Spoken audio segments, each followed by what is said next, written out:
আসসালামু আলাইকুম। প্রথমে ইসরায়েল ফিলিস্তিন যুদ্ধ চলছে। পুরো পৃথিবীতেই হিংসাত্মক এবং যুদ্ধাত্মক একটা অবস্থা বিরাজ করছে। চারিদিকে সমঝোতার কথা শুনলেও নেই কোনো সমঝোতার প্রস্তাব অথবা গুরুত্বরূপ কর্মকাণ্ড। প্রিয় দর্শক, জানিয়ে দেব আমাদের হাতে থাকা সর্বশেষ আপডেট আন্তর্জাতিক সংবাদ। পদত্যাগ করেছেন ইসরায়েলি সেনাপ্রধান বিপাকে নেতানিয়াহু। অন্যদিকে হিজবুল্লাহর অভিযানে 22 ইসরায়েলি সেনা নিহত। এদিকে বিক্ষোভে উস্কানি দেওয়ায় ইমরান খানের বিরুদ্ধে মামলা। অন্যদিকে কঙ্গোতে 3 মার্কিন নাগরিক সহ 37 জনের মৃত্যুদণ্ড। আরো জানিয়ে দেব সাংবাদিকদের যে প্রশ্ন শুনে মেজাজ হারালেন বাইডেন। এবং সর্বশেষ জানিয়ে দেব গাজায় সংরক্ষিত এলাকায় কট্টর ইসরায়েলি হামলা, নিহত আবারও 19 জন। এতক্ষণ শুনছিলেন সংবাদ শিরোনাম, এখন বিস্তারিত। তবে তার আগে জানিয়ে দিন কে কোথা থেকে আমাদের ভিডিওটি দেখছেন এবং শুনছেন। লাইক কমেন্ট করে আমাদের সাথেই থাকুন এবং জানিয়ে দিন ভিডিও সম্পর্কে আপনার মূল্যবান মতামত। পদত্যাগ করেছেন ইসরায়েলি সেনাপ্রধান বিপাকে নেতানিয়াহু। ইসরায়েলের সেনাপ্রধান chief of staff Herzi Halevi পদত্যাগের ঘোষণা করেছেন। আগামী ডিসেম্বর নাগাদ তিনি পদত্যাগ করবেন বলে জানা যায়। এ পরিস্থিতিতে দেশটির প্রধানমন্ত্রী বেনিয়ামিন নেতানিয়াহু চরম বিপাকে পড়েছেন। তার কাছের বলয়ের একের পর এক শীর্ষ কর্মকর্তা পদত্যাগ করছেন। শুক্রবার গণমাধ্যম আনোদলু এজেন্সি এক প্রতিবেদনে এ তথ্য জানিয়েছে। গত 7 অক্টোবর ফিলিস্তিনের স্বাধীনতাকামী সংগঠন হামাস ইসরায়েলে হামলা চালায়। এই হামলা ঠেকাতে ব্যর্থ হয় ইসরায়েলের নিরাপত্তা বাহিনী। যে ঘটনায় ব্যর্থতার দায়ে এবার সরে দাঁড়ানোর ঘোষণা দিলেন ইসরায়েলি সেনাপ্রধান। এই হামলা ঠেকাতে সেনাবাহিনীর ব্যর্থতা নিয়ে তদন্ত ডিসেম্বর নাগাদ শেষ করবে তেল আবিব। এ সময়ে লেবাননের সঙ্গে সর্বাত্মক যুদ্ধের সব প্রস্তুতিও শেষ করবে ইসরায়েলি সেনাবাহিনী। এর আগে ইসরায়েলি সামরিক গোয়েন্দা বাহিনী ইউনিট 8200 এর কমান্ডার ব্রিগেডিয়ার জেনারেল ইয়োসি সারিয়াল পদত্যাগের ঘোষণা করেছেন। হিজবুল্লাহর অভিযানে 22 ইসরায়েলি সেনা নিহত। ইসরায়েলের বিরুদ্ধে হিজবুল্লাহর আরবাইন অভিযানে 22 জন ইসরায়েলি সেনা নিহত হয়েছেন। ইউরোপীয় নিরাপত্তা সূত্রের বরাত দিয়ে এ তথ্য জানায় আল মায়াদিন। লেবানন ভিত্তিক সংবাদ মাধ্যমটির প্রতিবেদনে উল্লেখ করা হয়, লেবাননের হিজবুল্লাহ যোদ্ধারা গ্যালিলি ঘাঁটিতে ইসরায়েলি সেনাবাহিনীর 8200 ইউনিটের বিরুদ্ধে চালানো এই হামলা অত্যন্ত সফল হয়েছে। ইউরোপীয় নিরাপত্তা সূত্রগুলো জানিয়েছে ওই হিজবুল্লাহর এই অভিযানে 22 জন ইসরায়েলি গোয়েন্দা সদস্য নিহত এবং 74 জন আহত হয়েছে। ওই হামলার প্রেক্ষিতে সম্প্রতি ইসরায়েলি সেনাবাহিনীর 8200 ইউনিটের কমান্ডার তার পদত্যাগের ঘোষণা দেন। সূত্রগুলো জানায় হিজবুল্লাহ সফলভাবে 8200 গোয়েন্দা ইউনিটকে লক্ষ্যবস্তুতে পরিণত করেছে। অভিযানটি হিজবুল্লাহ কমান্ডার ফুয়াদ শকুরের হত্যাকাণ্ডের প্রতিশোধ হিসেবে পরিচালিত হয়। বিশ্বস্ত সূত্র জানিয়েছে হিজবুল্লাহর 6টি ড্রোন ইসরায়েলি বিমান প্রতিরক্ষা ব্যবস্থা ভেদ করতে সক্ষম হয় এবং সেগুলো অত্যন্ত নির্ভুলভাবে তেল আবিবের কাছে অবস্থিত গিলড ঘাটির অভ্যন্তরে লক্ষ্যবস্তুতে আঘাত হানে। হামলার পর কট্টর ইসরায়েলি বাহিনীর ঘাটির চারপাশে কয়েক কিলোমিটার গভীর একটি কড়া নিরাপত্তা বলয় তৈরি করে। হিজবুল্লাহ প্রধান সাইয়েদ হাসান নাসরুল্লাহ অভিযানের পর প্রকাশ করেন যে এই অভিযানের প্রথম লক্ষ্য ছিল 8200 গোয়েন্দা ইউনিটের গিলড ঘাটি। দ্বিতীয় লক্ষ্য ছিল আইন সামর বিমান প্রতিরক্ষা ঘাটি, যা লেবানন থেকে 75 কিলোমিটার এবং তেল আবিব থেকে 40 কিলোমিটার দূরে অবস্থিত।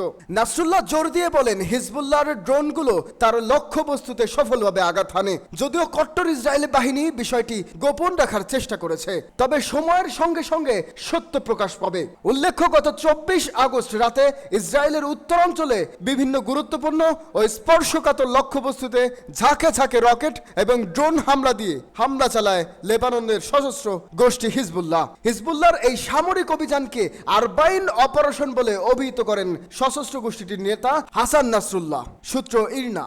চলমান বিক্ষোভে উস্কানি দেওয়ায় ইমরান খানের বিরুদ্ধে মামলা। তোষাখানা মামলা সহ বেশ কিছু মামলায় বর্তমান জেল হাজতে রয়েছেন পাকিস্তানের সাবেক প্রধানমন্ত্রী ও পিটিআই প্রতিষ্ঠাতা ইমরান খান। তবে সেখান থেকেই সরকারি কর্মকর্তাদের পাকিস্তানের সাম্প্রতিক বিক্ষোভে উস্কানি দিচ্ছেন ইমরান খান। এমন অভিযোগ তুলে গতকাল ইমরান খানের উপর বিদ্রোহে উস্কানি দেওয়ার একটি মামলা দায়ের করা হয়েছে। ফেডারেল ইনভেস্টিগেশন এজেন্সি ইমরান খানের বিরুদ্ধে এই মামলা দায়ের করেছে বলে পাকিস্তানের সংবাদ মাধ্যম ডনের সূত্র জানিয়েছে। প্রতিবেদনে বলা হয়েছে, তদন্ত এবং প্রযুক্তিগত কর্মকর্তাদের সমন্বয়ে গঠিত এই এএফআই দল ইমরান খানকে তার অফিসিয়াল এক্স অ্যাকাউন্টে একটি বিতর্কিত পোস্টের বিষয়ে জিজ্ঞাসাবাদ করার জন্য আদিয়ালা জেল পরিদর্শনে গিয়েছিল। তবে ইমরান খান তার আইনজীবীদের উপস্থিতি ছাড়া জিজ্ঞাসাবাদে যোগ দেবেন না বলে জানিয়ে দেন ওই তদন্ত কর্মকর্তাদের। এর আগে ইমরান খানের সামাজিক যোগাযোগ মাধ্যম অ্যাকাউন্টগুলি থেকে বিভিন্ন পোস্ট দিয়ে দেশে বিশৃঙ্খলা ও নৈরাজ্য তৈরি করা হচ্ছে বলে অভিযোগ করেন তথ্য ও সম্প্রচার মন্ত্রী আতাউল্লাহ তারা। এ বিষয়ে তিনি তখন বলেন, জাতীয় নিরাপত্তাকে ক্ষুণ্ণ করার জন্য এসব অ্যাকাউন্ট ব্যবহৃত হচ্ছে। তার এই অ্যাকাউন্টগুলি কারা ব্যবহার করছেন তা নিশ্চিত করা হবে এবং এই ধরনের পোস্টগুলি ইমরান খানের নির্দেশে করা হয়েছিল নাকি অন্য কারো নির্দেশে করা হয়েছিল সে সম্পর্কেও জানা হবে। তথ্যমন্ত্রী আরো বলেন, বর্তমান প্রধান বিচারপতি ও অন্যান্য প্রতিষ্ঠানের প্রধানদের বিরুদ্ধে ষড়যন্ত্র করা হয়েছে। এসব পোস্টের মাধ্যমে তিনি রাষ্ট্রীয় দুটি বড় প্রতিষ্ঠানের বিরুদ্ধে জনগণকে সংগঠিত করার চেষ্টা করেছেন, তা অত্যন্ত নিন্দনীয়। এ বিষয়ে পিটিআই প্রতিষ্ঠানকে তদন্ত করা হবে। পিটিআই প্রতিষ্ঠাতার অ্যাকাউন্ট থেকে সোশ্যাল মিডিয়ায় পোস্ট করা বার্তাটি ছিল দেশের রাষ্ট্রদ্রোহিতা এবং নৈরাজ্য সৃষ্টির সমতুল্য। তিনি আরো বলেন, পিটিআই প্রতিষ্ঠাতা ইমরান খান সাম্প্রতিক পোস্টে নিজেকে শেখ মুজিবুর রহমানের সঙ্গে তুলনা করেছেন। যদিও সাম্প্রতিক সময়ে শেখ হাসিনা সরকারের পতনের পর বাংলাদেশের বর্তমান পরিস্থিতি কি সে সম্পর্কে তার কোনো ধারণা নেই। সেখানে সত্য উপলব্ধি করার পরে লোকেরা তাদের মূর্তিগুলো ভেঙে দিয়েছে। কঙ্গোতে 3 মার্কিন নাগরিক সহ 37 জনের মৃত্যুদণ্ড। কঙ্গো প্রজাতন্ত্রে সামরিক আদালতে 37 জনকে মৃত্যুদণ্ড দেওয়া হয়েছে। দণ্ডাদেশে প্রাপ্তদের মধ্যে 31 জন কঙ্গোর এবং 3 জন যুক্তরাষ্ট্রের এবং যুক্তরাজ্য, বেলজিয়ামের ও কানাডার 1 জন করে নাগরিক রয়েছে। চলতি বছরের মে মাসে একটি ব্যর্থ অভ্যুত্থানের দায়ে তাদের এ সাজা দেওয়া হয়। সামরিক আদালতের প্রেসিডেন্ট ফ্রেডি হুইম শুক্রবার এ রায় ঘোষণা করেন। খবর আল জাজিরার। ফ্রেডি হুইম বলেন, সন্ত্রাসী কার্যক্রম এবং হামলার জন্য তাদের মৃত্যুদণ্ড দেওয়া হয়েছে। শুক্রবার রায় দেওয়ার সময় তা টেলিভিশনে সরাসরি সম্প্রচার করা হয়। আসামিদের আপিলের জন্য 5 দিন সময় নিয়েছে আদালত। এছাড়া গত জুনে শুরু হয় মামলা 14 জনকে মুক্তি দেওয়া হয়েছে।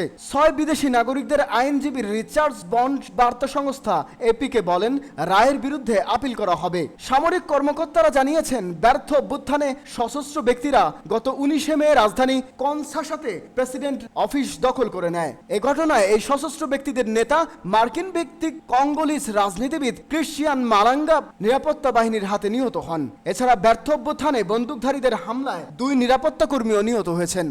সাংবাদিকদের যে প্রশ্ন শুনেই মেজাজ হারালেন বাইডেন।